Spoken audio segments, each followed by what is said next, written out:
तरी पुढे हाची उपदेश नका करू नाश आयुष्याचा सकळाच्या पाया माझे दंडवत आपुलाले चित्त शुद्ध करा हित ते करावे देवाचे चिंतन करोन या मन एकवेद सकळाच्या पाया माझे दंडवत आपुलाले चित्त शुद्ध करा तुका म्हणे लाभ होय तो व्यापार करा काय फार शिकवावे सकळाच्या पाया माझे दंडवत आपुलाले चित्त शुद्ध करा विठा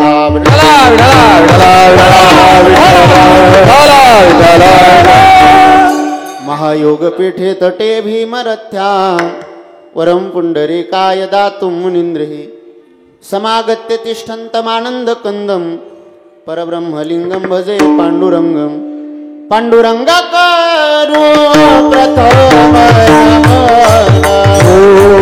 पांडुरंगा करू प्रथम नमः पांडुरंगा करू प्रथम पांडुरंगा करू प्रथम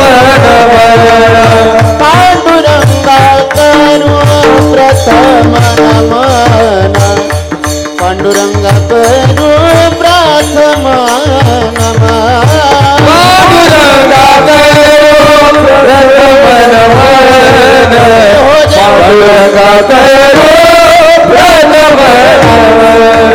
गुसरे चरणा संताची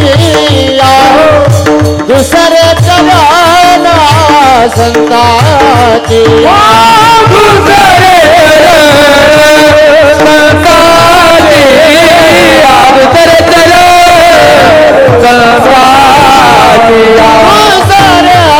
चरणा दुसरे चरण संताची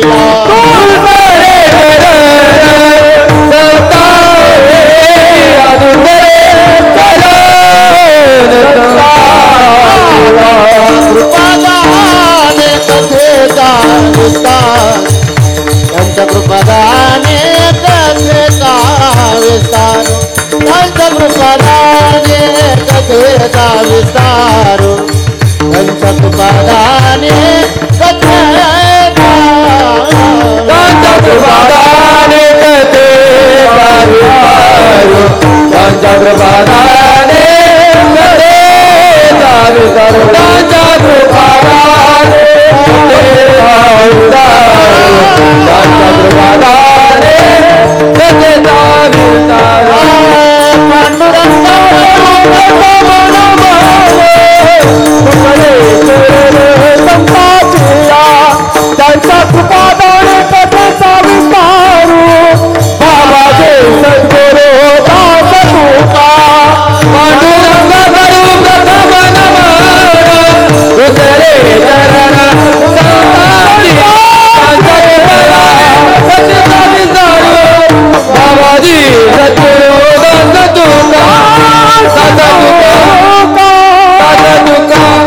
पांडुरंगा करो प्रथम नमन दुसरे चरणा संताचिया त्यांच्या कृपादाने कथेचा विस्तारू बाबाजी सद्गुरु दास तुका यदक्षरम मनाख्येयम आनंदम अज केवलम श्रीमन्निवृत्तिनाथेति ख्यातम देवतमाश्रये तोम नमो ज्ञानेश्वरा करुणाकरा दयाळा तुमचा अनुग्रह लादलो पावन झालो चराचरी नमो सद्गुरो तुकया ज्ञान दीपा नमो सद्गुरो सच्चिदानंद रूपा नमो सद्गुरो भक्त कल्याण मूर्ती नमो सद्गुरो भास्करा पूर्ण कीर्ती मस्तक हे पायावरी मस्तक हे पायावरी मस्तक हे पायावरी मस्तक हे पायावरी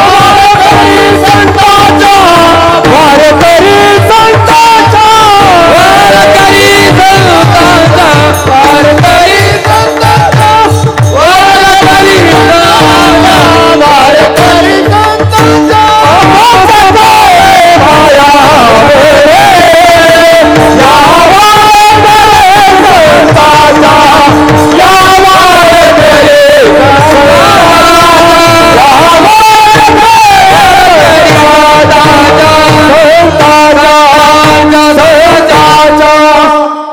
तरी पुढे हाची उपदेश नका करू नाश आयुष्याचा सकळाच्या पाया माझे दंडवत आपुलाले चित्त शुद्ध करा.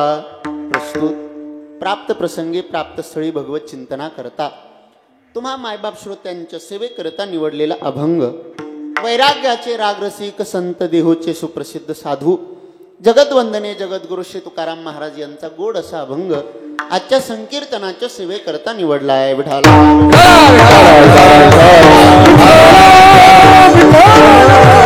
या अभंगाच्या माध्यमातून जगद्गुरु श्री तुकाराम महाराज तुम्हा सर्वसामान्य जीवांना एक प्रार्थना एक विनंती करताय.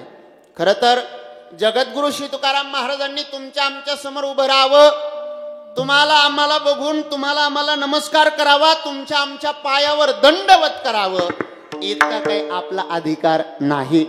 पण इतका अधिकार नसताना सुद्धा जगद्गुरु श्री तुकाराम महाराज एक विनवणी एक प्रार्थना खऱ्या अर्थाने तुमच्या आमच्या समोर करताय आजच्या अभंगाच्या माध्यमातून.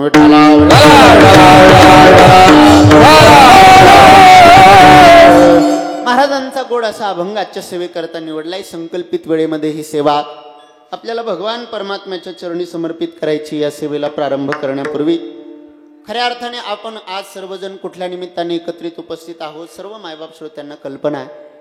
पण तरी सांगणं हे सांगणाऱ्याचं वक्त्याचं कर्तव्य असतं. या नियमाने आपल्या श्री क्षेत्र जळगाव नेऊर या पुण्य पावन भूमीतील सामाजिक राजकीय धार्मिक सर्व क्षेत्रात पुढे असणारा घुले परिवार, या परिवारातील पितृछत्र, या परिवारातील आधारवड, या परिवारातील प्रेमाचा सागर वैकुंठवासी आदरणीय श्री कारभारी शंकर पाटील खुले गुळे कारभारी बाबांना आपल्यातनं जाऊन आज 1 वर्ष पूर्ण होत आहे. आणि म्हणून या वर्षपूर्तीच्या निमित्ताने खऱ्या अर्थाने त्यांना श्रद्धेने श्रद्धांजली आणि आदराने आदरांजली समर्पित करण्याकरता आज आपण सर्वजण एकत्रित उपस्थित आहोत. विठाला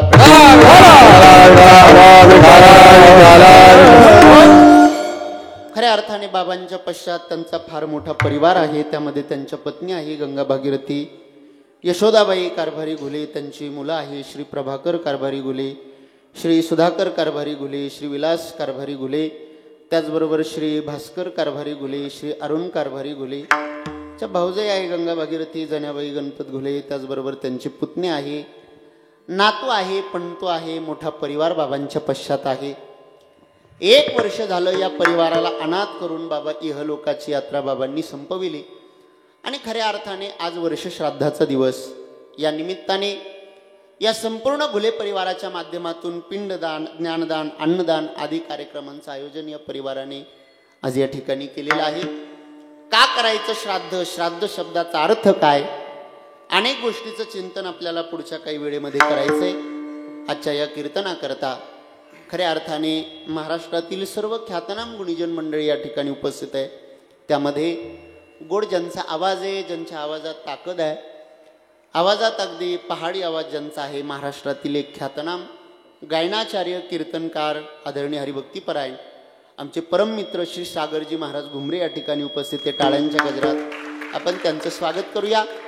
त्यांच्या शेजारी अगदी गोड ज्यांचा आवाज आहे, गोड ज्यांचा स्वभाव आहे, आदरणीय आमचे परममित्र आदरणीय हरिभक्तीपरायण श्री प्रवीणजी महाराज कोकाटे, त्यांचंही टाळ्यांच्या गजरात स्वागत करूया.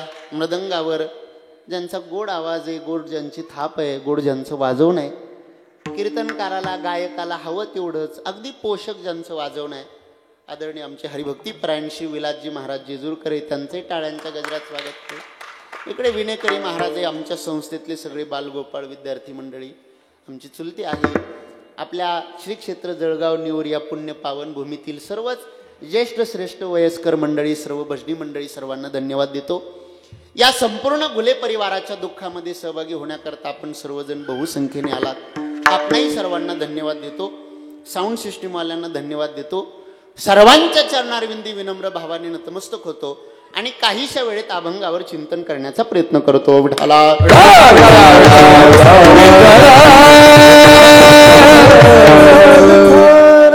साऊंड सिस्टीम अतिशय सुंदर आहे, अतिशय गोड आहे. आदरणीय आमचे गोधडे भाऊ ना, गोड साऊंड तुम्ही लावला. माझा आवाज अगदी चांगल्या पद्धतीने तुम्ही लोकांपर्यंत पोहोचवताय. हॉल आहे, हॉलमध्ये कीर्तनकाराचे हाल होतात हा अबाधित सिद्धांत आहे. आवाज लोकांपर्यंत पोहोचत नाही, आवाज घुमतो. पण तरी त्यातली त्यात जर त्यातला एक मॉनिटर मला इथं दिला तर बरं होईल. विठाला विठाला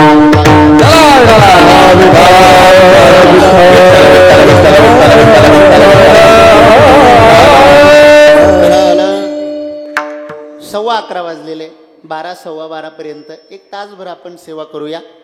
श्रोते मंडळी, तुम्ही पण बहुसंख्येने उपस्थित झालात, तुम्हालाही धन्यवाद. फक्त थोडे पुढे येऊन बसले तर बरं होईल. सगळ्या महिला मंडळी, पुरुष मंडळी पुढे आले तर बरं होईल. पाच जमलं तर जमतंय का?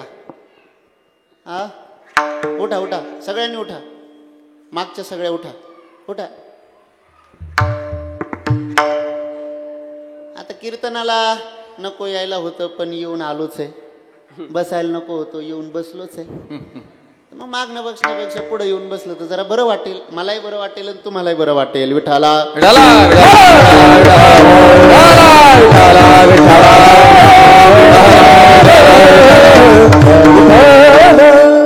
असं महाराज, हे घर म्हणजे, हे कुटुंब म्हणजे आमचं संबंधित आहे, आमच्या आत्या या कुटुंबात दिलेली.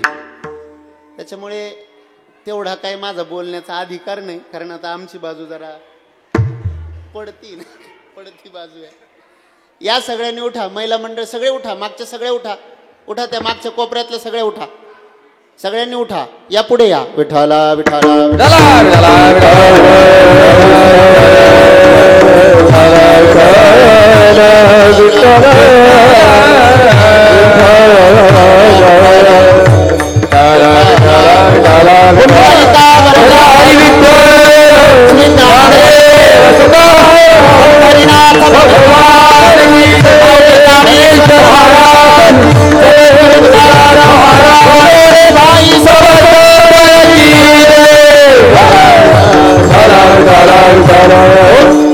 आता तरी पुढे हाची उपदेश, नका करू नाश आयुष्याचा, सकळाच्या पाया माझे दंडवत, आपुलाले चित्त शुद्ध करा.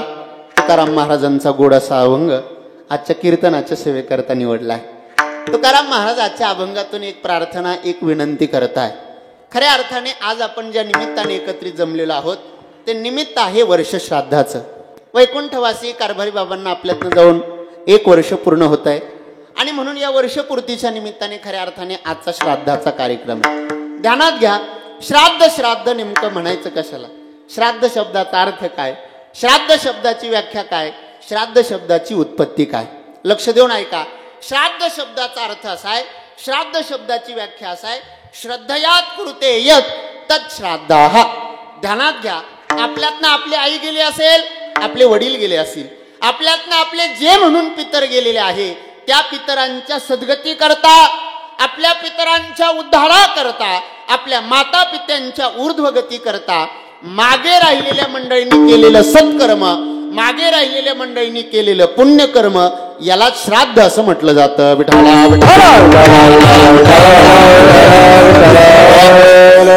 काय श्राद्ध शब्दाचा अर्थ, सोपा अर्थ, सगळ्यांना रुचेल, पचेल, समजेल, सगळ्यांच्या लक्षात येईल असा सोपा अर्थ.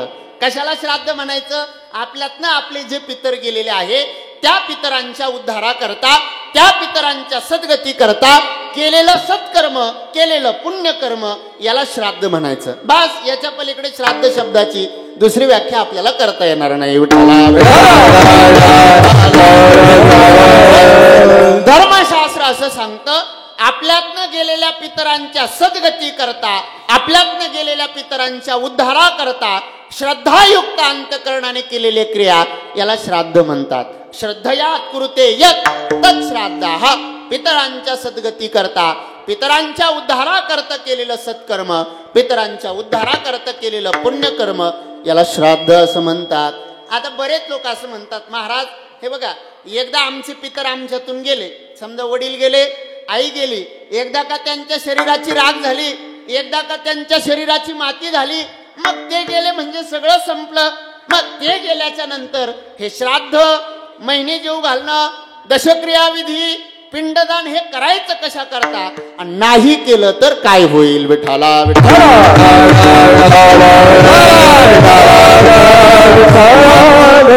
बरेच लोक समाजामध्ये आजही आपल्याला पाहायला मिळतात, स्वतःला पुरोगामी म्हणवणारे, स्वतःला सुशिक्षित समजणारे, स्वतःला जगापेक्षा वेगळं काहीतरी दाखवायचं या हेतूने विचार करणार लोक म्हणतात, महाराज गेले ना आई वडील, एकदा झाली ना त्यांच्या शरीराची राख, झाली ना माती, काय श्राद्ध करण्याची आवश्यकता आहे, कशा करता म्हणून हे सगळं केलं पाहिजे. आणि हे केलं नाही तर जमणार नाही काय. कारण एक आपल्याकडे 6 शास्त्रकार सांगितले जातात. ऐका, 6 दर्शनकारांचा विचार येतो. त्या 6 दर्शनकारांच्या बरोबर, 6 शास्त्रकारांच्या बरोबर 6 आस्तिक आणि दुसरे 3 शास्त्रकार आहे, त्यांना नास्तिक शास्त्रकार असं म्हटलं जातं. त्या नास्तिक शास्त्रकारांच्या पैकी एक चार्वाक नावाचा शास्त्रकार आहे. त्या चार्वाकाचं तत्वज्ञान काय, लक्ष देऊन ऐका. काय सांगतो तो चार्वाक? तो चार्वाक असं म्हणतो, हा देह, या देहाची राख होणं, या देहाची माती होणं हीच या देहाची मुक्ती आहे. राग झाल्याच्या नंतर, अंत्यविधी झाल्याच्या नंतर या देहाच्या मुक्ती करता स्वतंत्र कर्म करण्याची आवश्यकता नाही, असं त्या चार्वाकाचं म्हणणं आहे. काय सांगतो तो? देहाला मृत्यू प्राप्त होणं, देहाची राख होणं हीच या देहाची मुक्ती. मरण ते मुक्ती, मरण ते मुक्ती, मरण ते मुक्ती, मरण ते मुक्ती, देह तुझी देव भोजन ते भोगे,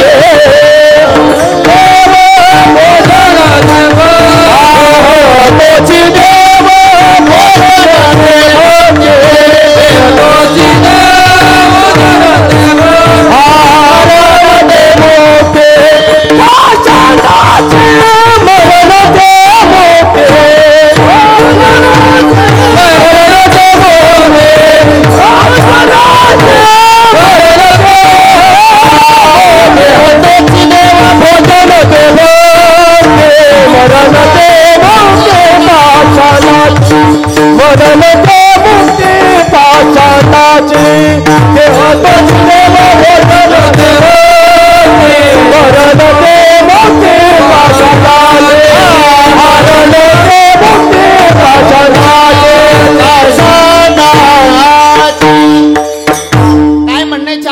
लक्ष देऊन ऐका.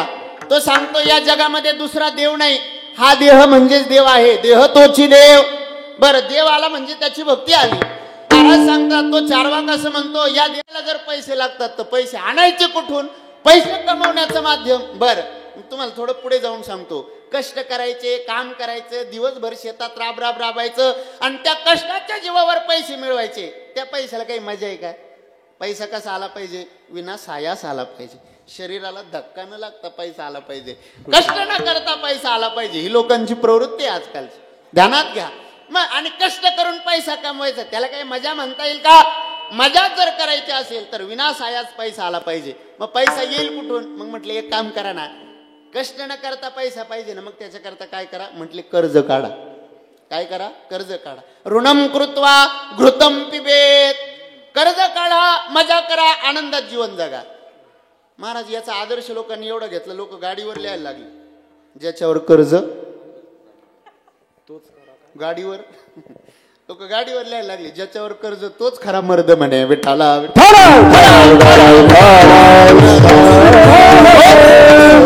ऋणम कृत्वा घृतम पिबेत. कर्ज काढा, खा प्या, आनंदात जीवन जगा, मजा करा, असं त्याचं म्हणणं आहे. का? कारण एक दिवस या देहाची राख होणार आहे आणि देहाला मृत्यू प्राप्त होणं, देहाची माती होणं हीच या देहाची काय मुक्ती आहे. मरण ते मुक्ती पाषाणाची. हे चार्वाकाचं तत्वज्ञान असलं तरी आपली हिंदू धर्म परंपरा, आपली वैदिक परंपरा, आपली सनातन परंपरा मात्र याच्या पुढे जाऊन विचार करते. या देहाची राख झाणं, या देहाची माती झाली, या देहाला मृत्यू प्राप्त झाला म्हणजे या देहाची मुक्ती होते, असं आपलं धर्मशास्त्र सांगत नाही. मग गेल्याच्या नंतर त्या देहाच्या उद्धारा करता, त्या जीवात्म्याच्या सद्गती करता मागे राहिलेल्या मंडळींनी काही पुण्यकर्म करायचे असतात, काही सत्कर्म करायचे असतात. आणि जो जीवात्मा आपल्यातून गेलाय त्या जीवात्म्याच्या उद्धारा करता मागे राहिलेल्या मंडळींनी केलेलं सत्कर्म, मागे राहिलेल्या मंडळींनी केलेलं पुण्यकर्म, याचंच नाव श्राद्ध होय. विठाला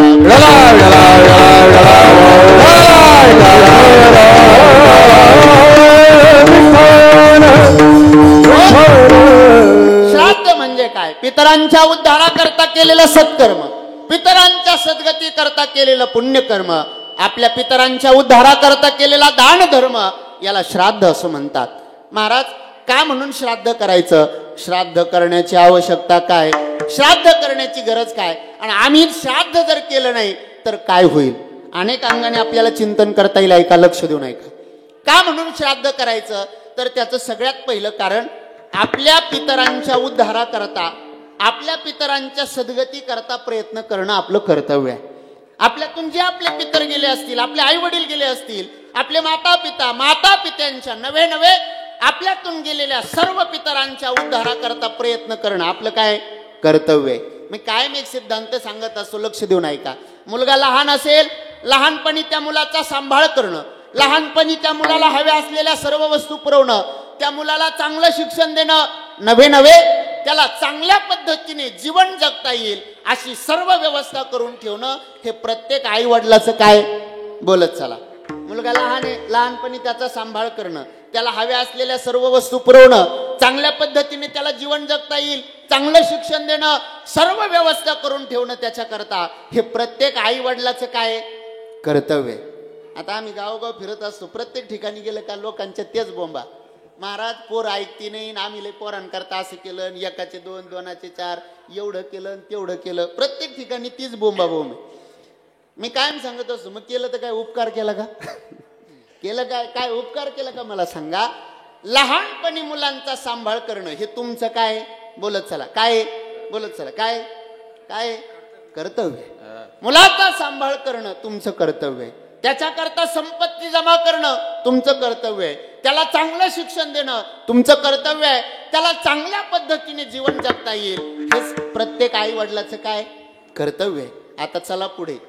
जसं आई वडिलांचं मुलाच्या प्रती काही कर्तव्य आहे, तसं मुलांचं सुद्धा आई वडिलांच्या प्रती काही कर्तव्य आहे.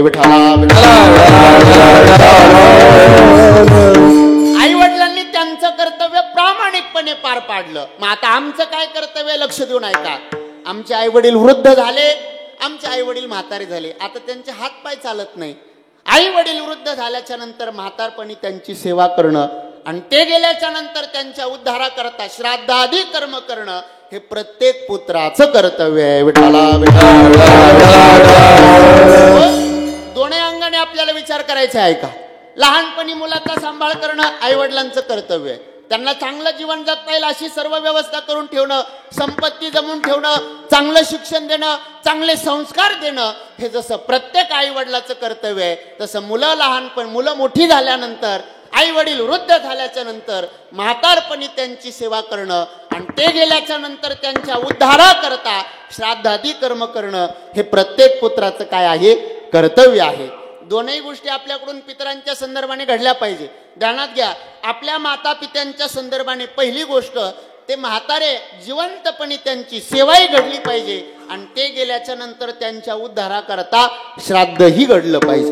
दोनही कर्म घडले पाहिजे. काही लोक म्हणतील महाराज आम्ही सेवा करणार नाही, आम्ही फक्त श्राद्ध करू. तुकोबराय सांगतात हे जमणार नाही. जिंदा बाप को रोटी न देवे मरे बाद पछतयो. जिंदा बाप को रोटी न देवे मरे बाद पछतयो.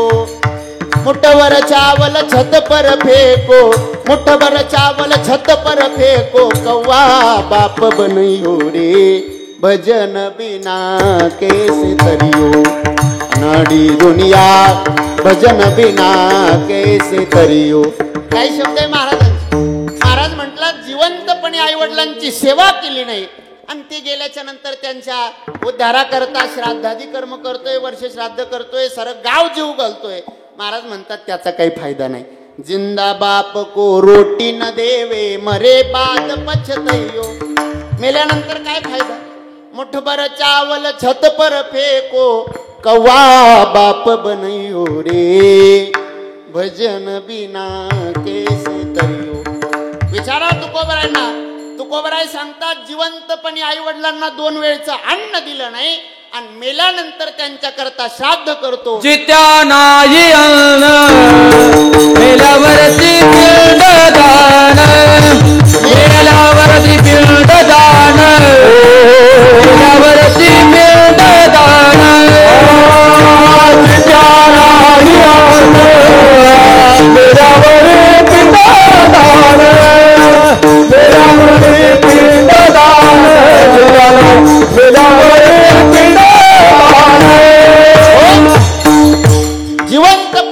नाही आणि मेल्यानंतर पिंडदान करून फायदा नाही. तुकाराम महाराज सांगतात जिवंतपणी सेवाही घडली पाहिजे आणि मेल्यानंतर श्राद्धही घडलं पाहिजे. दोनही क्रिया करणं आमचं कर्तव्य आहे. चला पुढे. मुलाला संस्कृतमध्ये पुत्र म्हणतात. काय म्हणतात? मुलाला संस्कृतमध्ये पुत्र म्हणतात. काय पुत्र शब्दाची व्याख्या, काय पुत्र शब्दाचा अर्थ, कुणाला पुत्र म्हणायचं लक्ष देऊन ऐका. आपल्या श्रीमद भागवत नावाच्या धर्मग्रंथामध्ये 28 प्रकारच्या नरकांचा विचार येतो. किती? 28 प्रकारच्या नरकांचा विचार. घरी गेल्यानंतर कधी वाचा.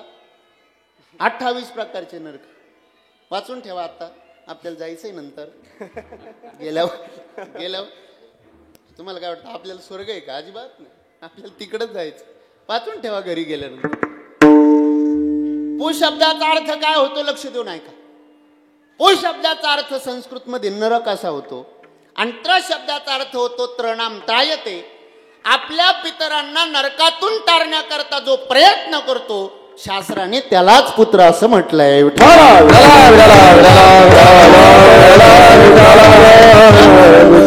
आपल्या पितरांच्या उद्धाराकरता प्रयत्न करणं, आपल्या पितरांच्या सद्गती करता प्रयत्न करणं हे प्रत्येक पुत्राचं आद्य कर्तव्य. मी थोडंसं अजून वेगळ्या अंगाने बोलून जाईल. आता इथं बसलेले सगळे जमीन आहे तुम्हाला, संपत्ती प्रॉपर्टी जमिनी आहे का नाही? काही म्हणा ना. तुम्ही तर असे पाहू राहिले जसं मी लगेच वाटा मागणार तुम्हाला. जमिनी आहे ना? आहे. तुमच्या अगोदर कोणाकडे होती ती जमीन? अगोदर वडिलांकडे होती. वडिलांच्या अगोदर कोणाकडे होती? आजोबांकडे. आजोबांच्या अगोदर कोणाकडे होती? पंजोबाकडे. पंजोबाच्या अगोदर कोणाकडे होती? खापर पंजोबा. खापर पंजोबाच्या अगोदर चल दे 12 वाजेपर्यंत असत. मी सांगतो कशा करता.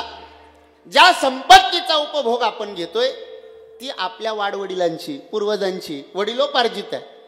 मग वडिलोपार्जित संपत्तीचा उपभोग आपण घेतो आणि पितरांच्या उद्धाराकरता पितरांच्या संपत्तीचा उपभोग घेतो आणि त्यांच्या उद्धाराकरता जर आपण प्रयत्न करत नसेल तर आमचे पितर आमच्यावर नाराज होतात आणि नाराज झालेले पितर आम्हाला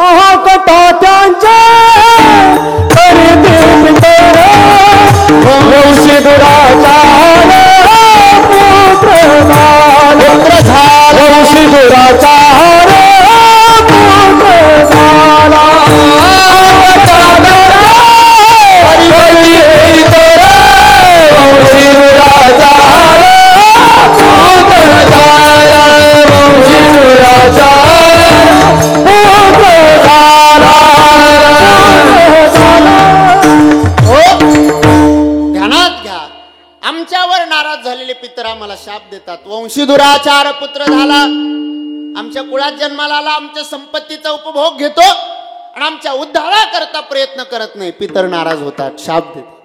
आणि मग ज्या माणसाच्या जीवनामध्ये पितरांचा शाप मिळाला, खऱ्या अर्थाने पितर नाराज झाले, त्या माणसाच्या जीवनामध्ये सगळं असून सुद्धा समाधान नाही, शांती नाही.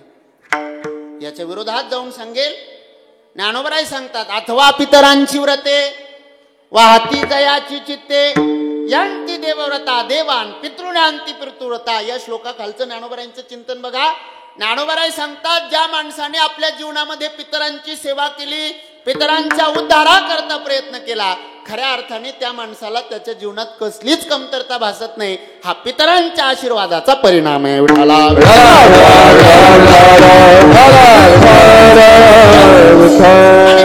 आपल्या पितरांच्या उद्धाराकरता प्रयत्न करणं आपलं कर्तव्य आहे. आपल्या पितरांच्या सद्गती करता प्रयत्न करणं हे आपली जबाबदारी आहे. साधू संतांनी त्याच जबाबदारीची जाणीव आपल्याला पदोपदी करून दिली. का म्हणून पिंडदान करायचं, का म्हणून पितरांच्या उद्धारा करता, माता पित्यांच्या सद्गती करता का म्हणून प्रयत्न करायचा. झालं. एवढा विषय सांगतो थांबतो. जगद्गुरु श्री तुकाराम महाराज सांगतात या जगाच्या पाठीवर जन्माला आल्यापासून तर मरेपर्यंत अनेक लोक आपल्या जीवनात येतात. जन्माला आल्यापासून तर मरेपर्यंतच्या या जीवनामध्ये अनेक लोकांचा संबंध आपल्या जीवनाशी येतो, अनेक लोक आपल्याशी जोडले जातात. पण ध्यानात घ्या, या जगाच्या पाठीवर जन्माला आल्यापासून तर मरेपर्यंतच्या या जीवन प्रवाहांमध्ये अनेक लोक जरी जोडली गेली, अनेक लोकांचा संबंध जरी आपल्याशी आला, अनेक लोकांनी उपकार जरी आपल्यावरती केला, तरी या जगाच्या पाठीवर तुमच्या आमच्यावरती आई वडील जितकं प्रेम करतात तितकं प्रेम जगाच्या पाठीवर दुसरं तिसरं कोणी करू शकत नाही. म्हणून त्यांच्या उद्धाराकरता त्यांच्या सद्गती करता आपण प्रयत्न केला पाहिजे. दोन लोक महाराज आपल्यावरती निस्वार्थपणे प्रेम करतात. कोणते कोणते दोन लोक लक्ष देऊन ऐका. पहिली व्यक्ती आपल्याला जन्म देणारे आपले आई वडील, आणि दुसरी व्यक्ती आपला परमार्थ चांगला व्हावा, आपलं जीवन सफल व्हावं, आपला उद्धार व्हावा, आपल्याला सद्गती प्राप्त व्हावी याकरता अहोरात्र प्रयत्न करणारे साधू संत तुमच्या आमच्यावरती निस्वार्थपणे प्रेम करतात. नव्हे संतांच्या उपकाराच्या बाबतीत जर बोलायचं झालं तर महाराजांचे शब्द आहे, केले उपकार सांगून काय, केले उपकार सांगून काय, केले उपकार सांगून काय, केले उपकार पापन करी ऐसी माय, पापन करी ऐसी माय, पापन करी ऐसी माय, पापन करी ऐसी माय, धर्मदांचा देखिए पाय, धर्मदांचा देखिए पाय, धर्मदांचा देखिए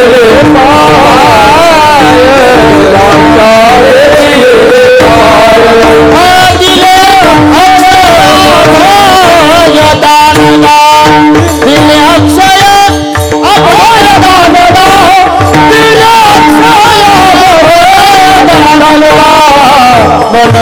मनोरे आलो या देश, मनोरे आलो या देश, मनोरे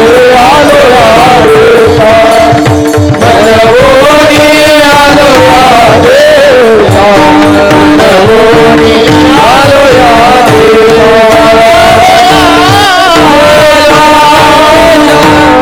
काही शब्द आहे महाराजांचे, लक्ष देऊन ऐका. साधू संत या जीवावरती किती उपकार करतात. साधू संतांचे उपकार काय महाराज सांगतात, केले उपकार सांगू मी काय, केले उपकार सांगू मी काय, बाप न करी ऐसी माय, बाप न करी ऐसी माय, धर्मे त्यांच्या देखिएले पाय, धर्मे त्यांच्या देखिएले पाय, दिले अक्षय भय दानगा, दिले अक्षय भय दानगा, मनवोनी आलो या देशा, मनवोनी आलो या देशा. उद्धार झाला, सद्गती प्राप्त झाली. साधू संतांचे आमच्यावर उपकार आहे. या जगाच्या पाठीवर तुमच्या आमच्यावरती साधू संत किती उपकार करतात. मला वाटतं त्यांचे उपकार व्यक्त करण्याकरता, त्यांचे शब्द खऱ्या अर्थाने ते उपकार व्यक्त करण्याकरता आमच्याकडे शब्द नाही. महाराज सांगतात, काय सांगू आता काय सांगू आता, काय सांगू आता संतांचे उपकार,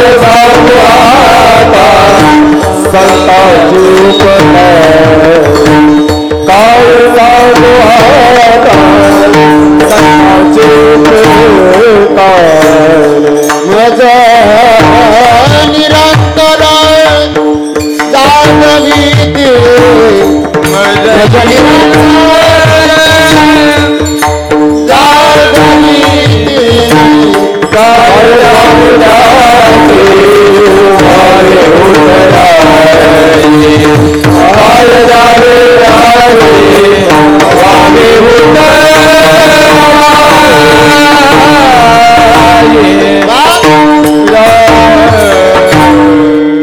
या जगाच्या पाठीवर साधू संतांचे आपल्यावरती किती उपकार आहे. मला वाटतं साधू संतांचे उपकार आपण शब्दात व्यक्त करू शकत नाही. मी थोडंसं पुढे जाऊन बोलतो. जर साधू संत जन्माला आले नसते, खऱ्या अर्थाने हे संत वाङ्मय त्यांनी आम्हाला जर दिलं नसतं, तर आज माणूस म्हणून आम्ही या संप्रदायाच्या कीर्तनात एकत्रित येऊन बसलो नसतो. हे संतांचे उपकार आहे महाराज. काय उपकार केले ज्ञानोबारायांनी समाजावर, काय उपकार केले माझ्या तुकोबारायांनी समाजावरती लक्ष देऊ नये का? ज्ञानोबारायांनी आळंदीमध्ये जावं मधुकरी मागण्याकरता. ज्ञानोबारायांच्या मधुकरीमध्ये लोकांनी चिखल टाकावा, दगड टाकावी, संन्याशाची पोरी म्हणून हिनवावं. नव्हे नव्हे, ज्ञानोबारायांची सावली जरी अंगावरती पडली तरी सचैल इंद्रायणीमध्ये स्नान करावं, इतका त्रास माझ्या ज्ञानोबारायांना दिला महाराज. मांडे खाण्याची इच्छा झाली ज्ञानोबारायांना, तर मांडे खाण्याकरता खऱ्या अर्थाने आळंदीतल्या लोकांनी खापर मिळू दिलं नाही. किती त्रास माझ्या ज्ञानोबारायांना झाला महाराज. एक दिवस ज्ञानोबारायांनी या लोकांच्या त्रासाला कंटाळावं, सिद्धबेटामध्ये जावं, आपली कुटिया बंद करावी, त्या कुटियाची ताटी, तो दरवाजा बंद करावा. ज्ञानोबारायांनी आतमध्ये ती ताटी लावून बसावं. या समाजाकरता आम्ही इतका अट्टहास करतोय, समाजाच्या उद्धाराकरता, समाजाच्या सद्गती करता सगळं चाललंय. हे सगळं जर समाजाकरता चाललं असेल आणि त्या समाजाला जर याची जाणीव नसेल तर काय फायदा आहे, काय अर्थ आहे या सगळ्याला? ज्ञानोबारायांनी आतमध्ये कुटिया बंद करावी, ताटी लावावी, आतमध्ये बसावं. ज्ञानोबारायांना मुक्ताई साहेबांनी बाहेर उपदेश करावा. छोटीशी मुक्ताबाई हो, 2-3 वर्षाची छोटी मुलगी, काय उपदेश करते महाराज माझ्या ज्ञानोबारायांना. माऊली संत आहे तुम्ही, समाजाने तुम्हाला त्रास दिला असेल, समाज तुमचा छळ करत असेल, या समाजाने कितीही तुम्हाला त्रास दिला तरी या समाजाच्या उद्धाराकरता प्रयत्न करणं तुमचं कर्तव्य. योगी समजताना स्वतःला, साधू समजताना स्वतःला, संत समजताना काय योग्याची व्याख्या, काय संताची व्याख्या, कुणाला संत म्हणावं, कुणाला योगी म्हणावं, मुक्ताई साहेब ज्ञानोबारायांना शिकवतात. योगी पावन मना, योगी पावन मना, योगी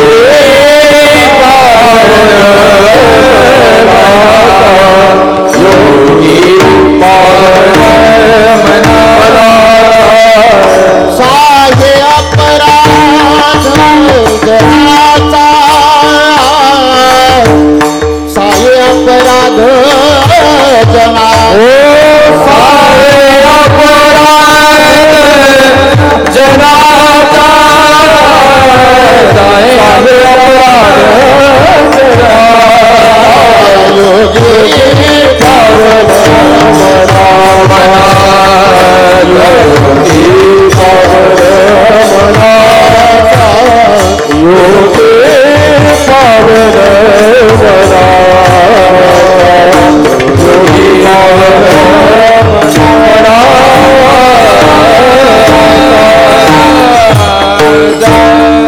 छोटी 4 वर्षाची मुलगी उपदेश करते महाराज माझ्या ज्ञानोबारायांना. काय मुक्ताई साहेबांचे शब्द आहे का? योगी पावन मनाचा, योगी पावन मनाचा. कुणाला योगी म्हणतात? अरे जगाचे अपराध जो पोटात घालतो त्याला योगी म्हणतात, त्याला संत म्हणतात. साये अपराध जनाचा, साये अपराध जनाचा. मुक्ताई साहेब ज्ञानोबारायांना उपदेश करतात, माऊली जीभ दाताने चाविली म्हणून का कोणी 32 पाडिली? अरे दाताखाली जीभ आली म्हणून काय कोणी दात पाडतं का? तसं संताने, समाज संतांना त्रास देतो, समाज तुम्ही आम्हाला त्रास देत असेल म्हणून समाजाकडे पाठ फिरून बसवणं हे संताचं लक्षण नाही. काय परिवर्तन झालं महाराज ज्ञानोबारायांच्या जीवनामध्ये. खऱ्या अर्थाने ज्ञानोबारायांना माऊली म्हणतात, ज्ञानोबारायांना अनाथाची माय म्हणतात. का ज्ञानोबारायांना अनाथाची माय म्हणतात? लक्ष देऊन ऐका. ज्ञानोबाराय स्वतः वर्णन करतात. सहजे ब्रह्मरसाचे पारणे केले अर्जुना लागी नारायणे, तये अवसरे पाहुणे पातलो आम्ही. ज्ञानोबाराय सांगतात, अर्जुना करता भगवान कृष्ण परमात्म्याने पंगत ठेवली.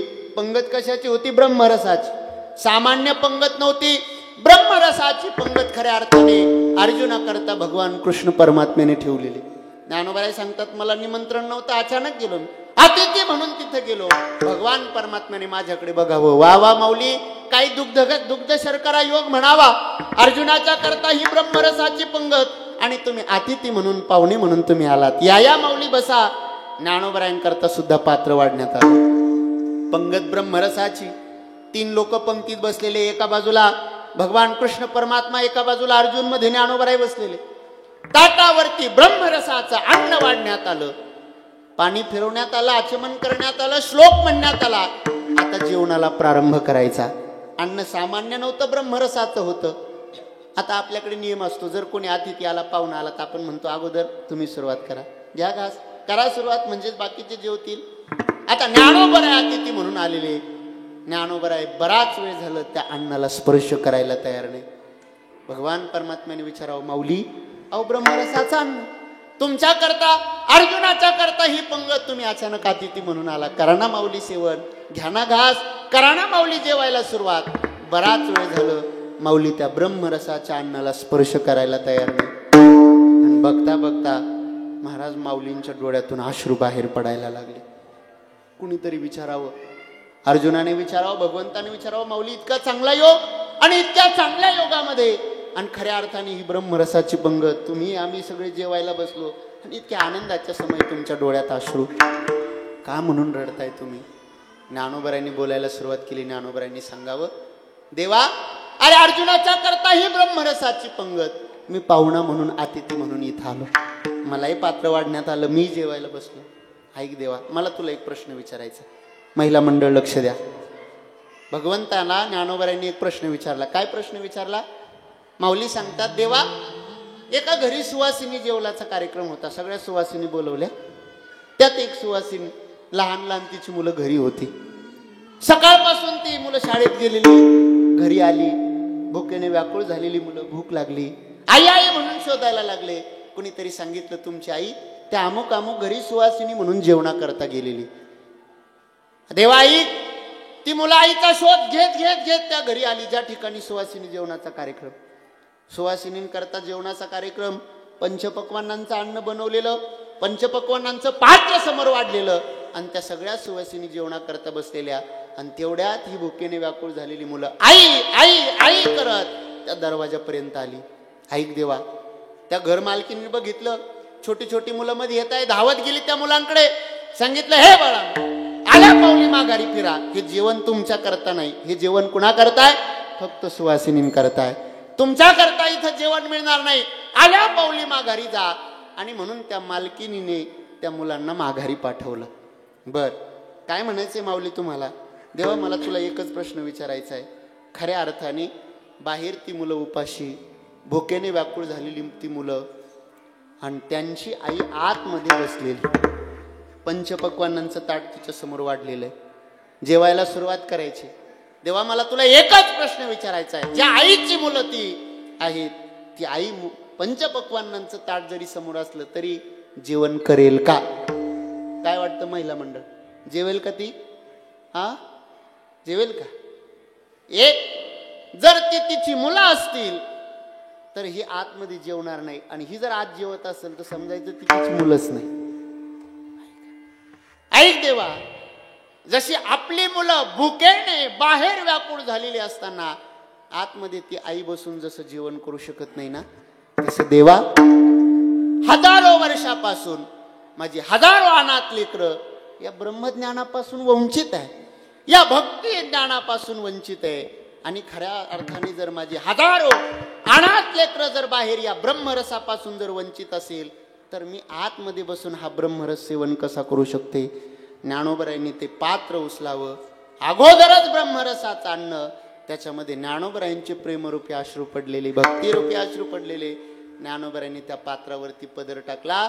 ज्ञानोबराय बाहेर आले आणि सगळ्या समाजाला ज्ञानोबराय बोलवतात, यारे यारे लहान थोर, याती भलती नारी नर, करावा विचार न लगे चिंता कोणा. ज्ञानबाई माझी अनाथाची माया, ज्ञानबाई माझी अनाथाची माया, ज्ञानबाई माझी अनाथाची माया, ज्ञानबाई माझी जनार्दनाचे त्याला बाई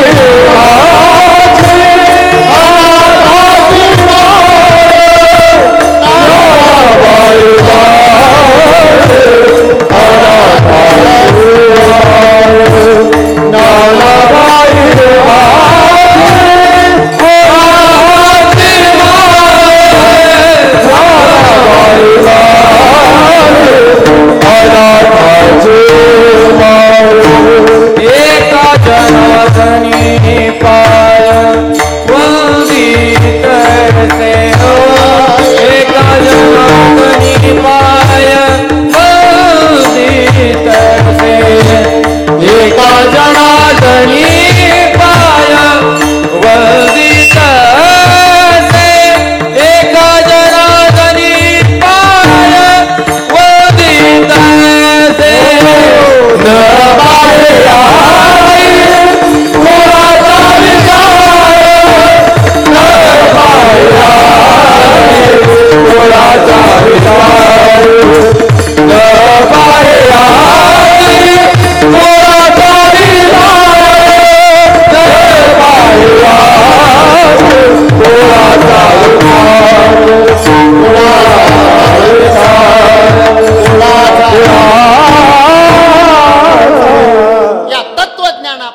ब्रह्मरसापासून वंचित असलेला समाज खऱ्या अर्थाने ज्ञानोबरांनी तो ब्रह्मरस ज्ञानेश्वरीच्या रूपाने हरिपाठाच्या रूपाने तुमच्या आमच्या करता वाटला.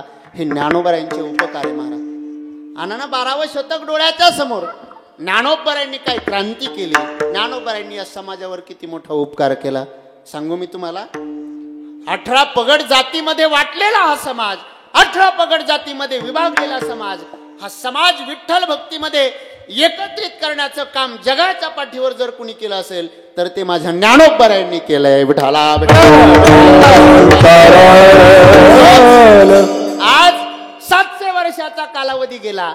आज सुद्धा समाजामध्ये अशी काही माणसं आहेत की समाजामध्ये विशिष्ट लोक आपला राजकीय हेतू, आपला स्वार्थ साधण्यासाठी जाती जातीत भांडणं लावण्याची कामं लोक करतात.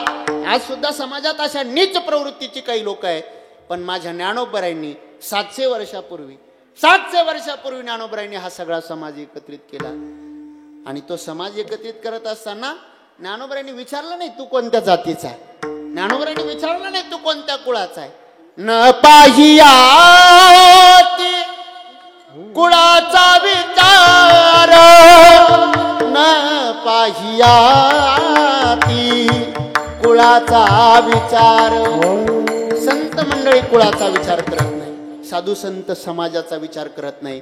साधू संतांच्या अंतःकरणामध्ये फक्त एकच विचार असतो आणि तो विचार म्हणजे समाजाचं कल्याण झालं पाहिजे, लोकांचा उद्धार झाला पाहिजे, लोक भगवत भक्तीला लागले पाहिजे. परमार्थापासून परावृत्त झालेला समाज भगवत भक्तीमध्ये प्रवृत्त झाले पाहिजे, हा विचार संतांच्या अंतःकरणात असतो. संतांचं जीवन कसं असतं बस एक उदाहरण देतो सांगतो.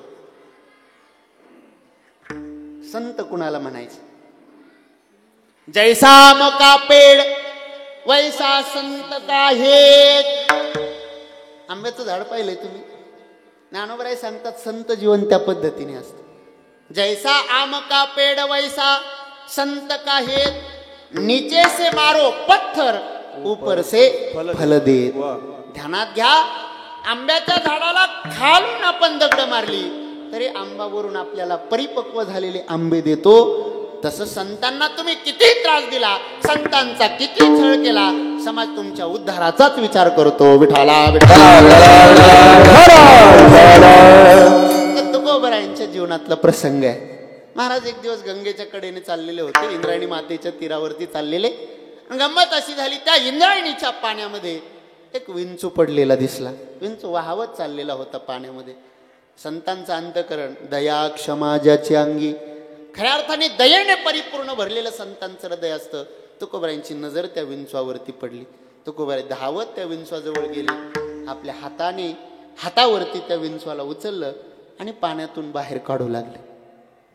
तो विंचवा सकालाकार तुकोबरायांनी उचललं, त्याला वाचवलं. महाराज जोपर्यंत पाण्यात आहे तोपर्यंत काही नाही, पण पाण्याच्या कडेला जसं यायला लागला तसं त्या विंचवाने काय केला, डंख मारल्याबरोबर हाताला प्रचंड वेदना झाल्या. महाराजांनी हात झटकला, तो विंचू पुन्हा पाण्यात पडला. पुन्हा तो विंचू व्हायला लागला. परत तो विंचू व्हायला लागल्यानंतर महाराजांनी परत त्या विंचवाला उचललं. महाराज त्या विंचवाला वाचवण्याचा प्रयत्न करत होते, पण तो विंचू महाराजांना डंख मारत होता. समाजात अशा काही प्रवृत्तीचे लोक असतात महाराज, आपण त्यांचं साधी म्हणे आपल्याकडे, ज्याचं करावं भलं तोच म्हणतो. लोकांना म्हण चांगलं माहिती.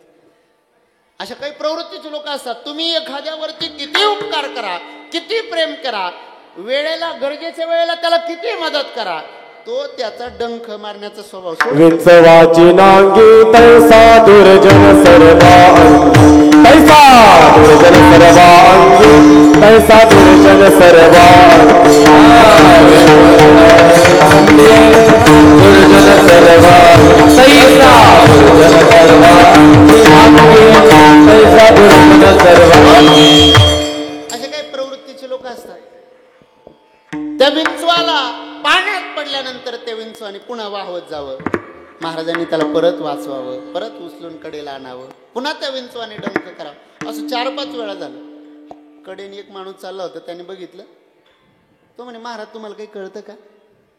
बराच वेळ झाला मी तुमची गंमत पाहतोय. तुम्ही त्या विंचवाला उचलताय, त्याला वाचवण्याचा प्रयत्न करताय, तो तुम्हाला डंख मारतोय, पुन्हा तुम्ही हात झटकताय, तो विंचू पुन्हा पाण्यात पडतो, पुन्हा तुम्ही त्याला उचलता, पुन्हा तो विंचू डंख मारतो, पुन्हा त्याला उचलता, पुन्हा डंख मारतो. मला सांगा, तो जर तुम्हाला डंख मारत असेल तर जाऊ द्या ना, मरू द्या ना, काही वाचवलंच पाहिजे असं काही नवस आहे का? काय तो जर त्याला जर मारायचं असेल तर मरू द्या. तो जर त्याचा डंख मारण्याचा स्वभाव जर सोडत नसेल तर कशाला तुम्ही वाचवता? तुकोबरायांनी त्याला उत्तर काय दिलं माहिती?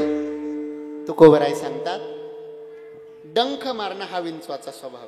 डंख मारणं हा विंचवाचा काय स्वभाव आहे. महाराज सांगतात, जसं डंख मारणं हा जसा विंचवाचा स्वभाव आहे, तसं जगावर उपकार करणं हा साधूचा स्वभाव आहे. अरे डंख मारणं हा त्याचा स्वभाव जर तो विभूती जगाच्या कल्याण संतांच्या विभूती संतांच्या विभूती जगाच्या कल्याण संतांच्या विभूती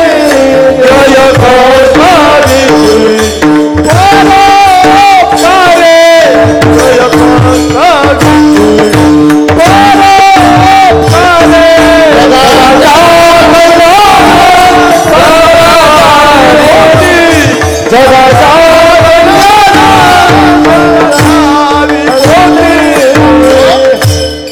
महाराज सांगतात, डंख मारणं हा विंचवाचा स्वभाव आहे, तसं जगावर उपकार करणं हा संतांचा स्वभाव आहे, हा माझा स्वभाव आहे.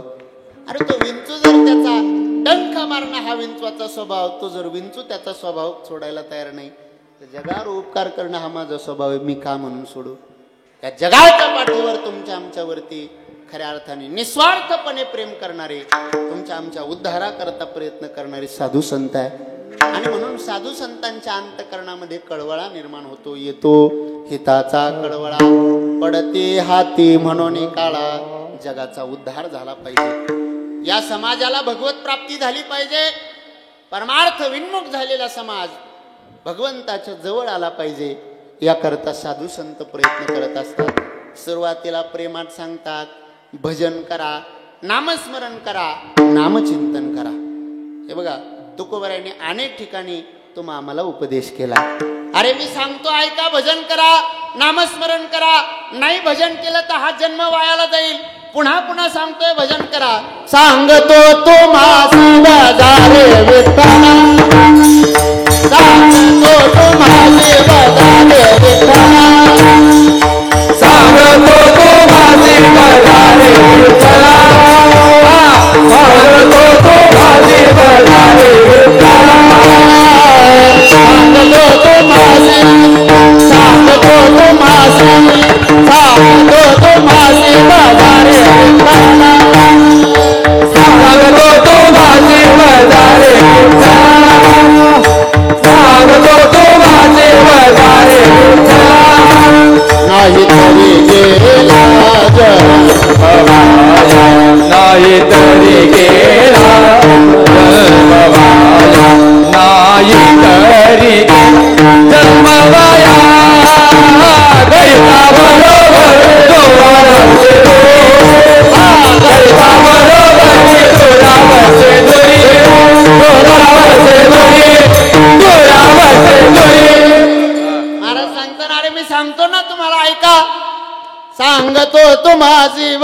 रे विठ्ठला, भजन करा, विठ्ठलाचं भजन करा. मी सांगतोय लोक ऐकायला तयार नाही.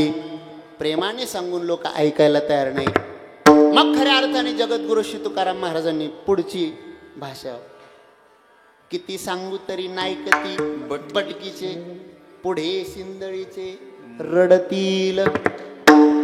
काय माय गेली होती भूता, हरी नाही मुखासी अरे मुडा, आहारे मुडा भाग्यहीना, गेलासी पतना मोह भ्रमे. अनेक ठिकाणी उपदेश केला. थोडस रागावून बघितलं, आरे कार्याची भाषा करून बघितली. कारे नाठविसी अरे कृपाळू देवा, भजन करीत नाही. थोडीशी आरे करायची, पुढची भाषा वापरून बघितली. लोक ऐकायला तयार नाही. इतकं सांगून सुद्धा ज्यावेळी लोक ऐकायला तयार नाही, मग मात्र करू नका. अगोदर प्रेमात सांगतात. प्रेमात सांगून पोराने ऐकलं नाही तर मग पुढचा उपाय काय असतो? पुढचा उपाय फटके, पोकळ बांबूचे. प्रेमात नाही ऐकल्यावर साम दाम दंड प्रवीण महाराजांनी अगोदर प्रेमात सांगून बघतात. बडा व्यसन करू नको. लोक ऐकायला, मुलाने जर ऐकलं नाही तर मग पुढचा उपाय, पुढचा पर्याय फटके देतात. फटके देऊन सुद्धा ज्यावेळी मुलगा ऐकायला तयार होत नाही, पुन्हा मुलगा व्यसनाच्या आहारी जातो, मग मात्र आई वडील दोघंही त्या मुलाच्या पुढे उभे राहतात आणि सांगतात, बाळा हात जोडतो, हे मस्तक तुझ्या पायावर ठेवतो, तुझ्या पाया पडतो, पाया पडून तुला सांगतो काय करू नको, व्यसन करू नको. हे जसं माता पित्याचं हृदय असतं ना, आमच्या संतांचं हृदय सुद्धा तसंच असतं. साधू संत अगोदर प्रेमात सांगतात, लोक ऐकत नाही, रागावतात. रागावू नये लोक ज्यावेळी ऐकायला तयार नाही, मग मात्र जगद्गुरु श्री तुकाराम महाराज तुमच्या आमच्या समोर येतात, हात जोडतात, विनंती करतात. अरे तुमच्या सगळ्यांच्या चरणावर मी नतमस्तक होतोय, दंडवत तुम्हाला करतोय. खऱ्या अर्थाने आपलं चित्त शुद्ध करा, खऱ्या अर्थाने परमार्थ करा, भजन करा, नामस्मरण करा, नामचिंतन करा. लोकांना उपदेश करतात, पाया पडून सांगतात. अभंगाच्या दुसऱ्या चरणात सकाळच्या पाया माझे दंडवत, सकाळच्या पाया माझे दंडवत, सकाळच्या पाया माझे दंडवत, माझे दंडवत, सकाळच्या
सकळाच्या पाया माझे दंडवत, आपुलाले चित्त शुद्ध करा. मी तुम्हाला विनंती करतो, प्रार्थना करतो, हात जोडतोय तुमच्या पुढे, भजन करा. लागून या पाया विनवितो तुम्हाला, करे टाळी बोला मुखी नाम, करे टाळी बोला मुखी नाम. विठ्ठल विठ्ठल मना वेळा, विठ्ठल विठ्ठल मना वेळा. अरे पाया पडतोय तुमच्या, विनंती करतोय, भजन करा. लागून या पाया विनवितो तुम्हाला, खरे टाळी बोला मुखी नाम. आता तरी पुढे हाची उपदेश, नका करू नाश आयुष्याचा. भगवान परमात्म्याने तुम्हाला जे आयुष्य दिलंय भगवत भक्ती करता, परमात्म्याने हा जो नरदेह दिलाय भजना करता, नामस्मरणा करता, नामचिंतना करता आणि खऱ्या अर्थाने या मनुष्य देहात येऊन जर तुम्ही भजन करत नसेल, नामचिंतन करत नसेल, तर या मनुष्य देहाचा काही फायदा नाही. महाराज सांगतात, अरे हा मनुष्य देह दिला भजना करता, देवे दिला देह भजना गोमटा, तो हा झाला फाटा बादिकेचा भजना करता दिलेला देह. तुम्ही फक्त भोजना करताच वापरताय, काही अर्थ नाही त्याला. भजन करा, नामस्मरण करा, परमार्थ करा. त्याच्या करता भगवान परमात्म्याने हा नरदेह दिला, हे आयुष्य दिलं. बरं चला मला सांगा, भगवान परमात्म्याने हे जे आयुष्य तुम्हाला आम्हाला दिलं, काही शाश्वती का याची काही भरोसा आहे का? महाराज सांगतात, क्षणभंगूर नाही भरोसा, क्या भरोसा है इस जिंदगी का, क्या भरोसा है इस जिंदगी का. साथ देती नहीं, साथ देती नहीं, साथ देती नहीं ये किसी का, क्या भरोसा है इस जिंदगी का. सांस रुक जाएगी चलते चलते, शम्मा बुझ जाएगी जलते जलते, दम निकल जाएगा, दम निकल जाएगा, दम निकल जाएगा रोशनी का, क्या भरोसा है इस जिंदगी. काही क्षणाचा भरोसा. लोक सांगतात, महाराज आता अर्ध्या तासापूर्वी त्यांचं आमचं बोलणं झालं, फोनवर आम्ही चर्चा केली आणि लगेच निरोप आलावर त्यांचा. काय क्षणाचा भरोसा आहे महाराज. भगवान परमात्म्याने हा देह दिला ना, जोपर्यंत हा देह, मी सांगू तुम्हाला, लोक आश्चर्य करतात. अहो आता होते नित्यात, आता गेले. आता बोललो आम्ही, काल दिवसभर आम्ही सोबत होतो, काल दिवसभर आम्ही येवल्याला गेलो, दिवसभर सोबत राहिलो, संध्याकाळीच्या निरोप आला त्यांचा. मी थोडं सांगू तुम्हाला, लोक म्हणतात आत्ता गेले म्हणून लोकांना आश्चर्य वाटतं. मी असं म्हणतो, आत्ता गेले म्हणून आश्चर्य करण्यापेक्षा आत्तापर्यंत टिकले याकरता आश्चर्य बघ, भगवंताचे आभार मानले. भगवान परमात्म्याने देह दिलाय ना, भजना करता दिला. औट हाथ का मानव देह अल्लाह ने तुझ दिया, औट हाथ का मानव देह अल्लाह ने तुझ दिया. खाया पिया सुख से सोया, ना जमाना खोया. खाया पिया सुख से सोया, नाहक जमाना खोया. भजमन नारायण, भजमन नारायण, भजमन नारायण, भजमन नारायण नारायण. देह भजना करता दिला, औट हात का मानव देह अल्लाह ने तुझ दिया. भजना करता दिला, नामस्मरणा करता, भगवत भक्ती करता परमात्म्याने हा देह दिला. पण भगवान परमात्म्याच्या भक्तीमध्ये खऱ्या अर्थाने या देहाचा वापर न करता, खाया पिया सुख से सोया, नाहक जमाना खो. खाण्यापिण्यात देह वाया घालवला. खाया पिया सुख से सोया, नाहक जमाना खोया. भजमन नारायण. महाराज सांगतात, जाऊ द्या, इथून मागे गेलं ते द्या सोडून, मागे झाले पाहू नका, पुढे जामीन आहे तुका. झालं, इथून मागे जे झालं असेल ते सोडून द्या, मागचं सोडून द्या. आता इथून पुढे मात्र काय करा, हा देह, या देहामध्ये जे आयुष्य मिळालंय त्याचा नाश तुम्ही करू नका. मी तुम्हाला थोडंसं पुढे जाऊन सांगतो, मागे काय झालं ना त्याचा विचार कर. त्या श्रीमद भगवद्गीतेमध्ये विठाला विठाला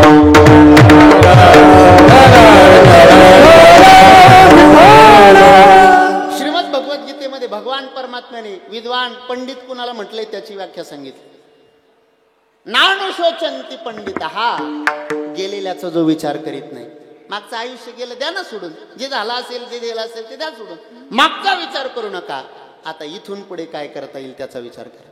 बरं त्याच्यात होतं काय माहिती का, आपले लोक एवढे विचित्र महाराज, एखादा जर समजा वाईट मार्गाला जाणारा असेल आणि आता त्याने मागची वाईट कामं सोडले आणि जर तो परमार्थाला लागला तर त्याला बिचारायला चांगलं म्हणावं ना. झालं ना, त्यानं सोडलं ना आता मागचं सगळं. पण एखादा जर परमार्थाला लागला तर लोक लय कलाकार, लोक त्याला सांगतात, अहो राहू द्या राहू द्या राहू द्या, आम्हाला माहिती. आपल्याकडे लोक म्हणतात ना, काय करून करून भागले. आम्हाला माहिती आहे तुमचं. मी तुम्हाला सांगू, माणसाने इथून मागे काय केलं त्याचा विचार करण्यापेक्षा इथून पुढे काय करता येईल त्याचा विचार केला पाहिजे. काय झालं, आम्ही ते शिर्डीला शिकायला होतो. तिथं एक व्यक्ती होता. महाराज, आम्ही शाळेत जात असताना आमच्या समोर ते पिऊन पडलेलं असायचं. कुठे पण शाळेमध्ये लहान लहान होतो, कुठे पिऊन पडलेलं असायचं. आणि गंमत अशी झाली, काय त्याच्यात बदल झाला, परिवर्तन झाला. आम्ही लहान लहान होतो ते आमच्या संगतीत आलो, भजन करायला लागलो, सुधारलो, कीर्तनकार झालं. कीर्तन करायला लागलो. त्याच्याच आईचं वर्ष श्राद्ध, आम्ही कीर्तनाला गेलो. महाराज, तो व्यक्ती कीर्तनानंतर आभार मानायला उभा राहिला सगळ्यांचे. त्याचं बोलणं मला खूप भावलं. काय भावलं, त्याचं बोलणं असं होतं. तो म्हणे, महाराज, हे समोर बसले लोक नाही, मागं बसलेले, हे माझी निंदा करतात, माझी टवाळी करतात, मला नावं ठेवतात. माहिती आहे आम्हाला मागं काय करीत होते. कटराच्या कडाला पडलेले असायचे आणि तिथं लोळायचे आणि काय तुम्ही मागचे धंदे आम्हाला सगळे माहिती. आमच्या मांडीला मांडी लावून बसायचे. कशाला? मांडीला मांडी लावून बसायचे. त्या माणसाने एक वाक्य खूप छान वापरलं. तो माणूस म्हणे, हे जे तिथं बसलेले मला म्हणतात ना बा, आम्हाला माहिती आहे आमच्या मांडीला मांडी लावून बसायचा, त्यांना मला एक सांगायचंय, तुम्ही अजूनही तिथंच बसलेले, मी मात्र तिथून उठून इथं आलो. ते ध्यानात घ्या. मानवी जीवनामध्ये परिवर्तन होणं गरजेचं आहे. मागे काय झालं त्याचा विचार करू नका. तुकोबाराय सांगतात, गेलं इथून मागचं आयुष्य, भजन केलं नाही, परमार्थ केला नसेल, भगवत भक्ती केली नसेल, मागचं जे झालं सोडून द्या. आता इथून पुढे तरी जे आयुष्य तुम्हाला मिळालंय त्याचा नाश करू नका. भगवत भक्तीमध्ये हे आयुष्य खर्ची घाला. अभंगाचं पहिलं. आता तरी मुळे आजी उपदेश, आता तरी मुळे आजी उपदेश,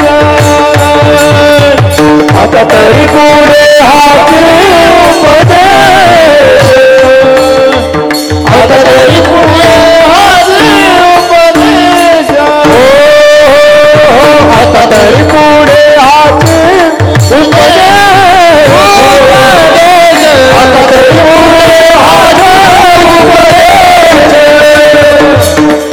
आता तरी पुढे हाती उपदेश, आता तरी पुढे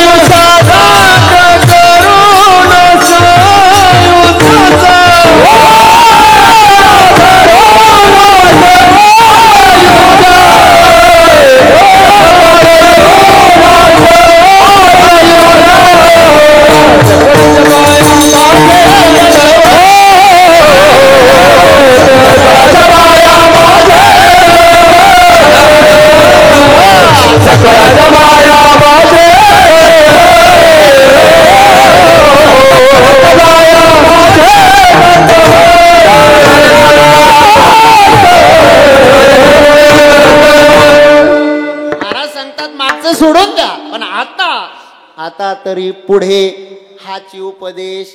मागचं झालं ते सोडून द्या. जे झालं असेल ते झालं असेल. मागच्या काळामध्ये परमार्थ केला नसेल, भक्ती केली नसेल, मागचं सोडून द्या. पण आता तरी इथून पुढे हाची उपदेश. नका करू नाश आयुष्याचा. मागचा विचार करू नका. किती वाजता कीर्तन चालू झालं आणि बाबांनी काय सांगितलं, मागचा विचार करून सोडून द्या. पण आता इथून पुढे मात्र सगळ्यांनी नका करू नाश आयुष्याचा. करा सर्वांनी वरती हात एक साथ. सर्वांनी भजन करायचंय. करा वरती हात, करा वरती हात एक साथ. अगदी शेवट, पहिल्या माणसापासून तर शेवटपर्यंत सर्वांनी करा भजन.